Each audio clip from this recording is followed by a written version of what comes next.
போன மாதம் நான் வாங்கி வச்ச புது ரோஜா செடிங்க எல்லாமே பூத்து முடிஞ்சிருச்சிங்க. இது சின்ன செடின்றதுனால 2-3 பூ தாங்க பூத்தது. போன வாரமே நான் எல்லாத்தையும் ட்ரிம் பண்ணி விட்டுட்டேன். இந்த வாரம் பாருங்கள் 7 நாள் ஆயிடுச்சு, லைட்டாக துளிர் விட ஆரம்பிச்சிருக்கு. இந்த ஸ்டேஜில் நான் புளிச்ச மோரை ஸ்ப்ரே பண்ணி விட்றேங்க.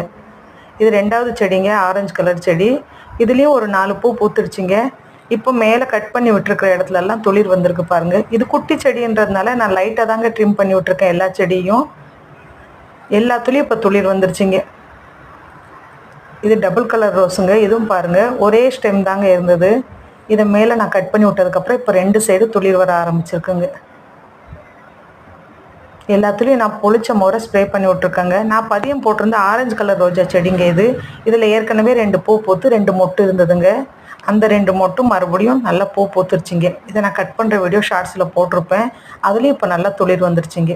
என் வீடியோ உங்களுக்கு பிடிச்சிருந்தா சப்ஸ்கிரைப் பண்ணுங்கள், லைக் பண்ணுங்கள், ஷேர் பண்ணுங்கள். பாய்.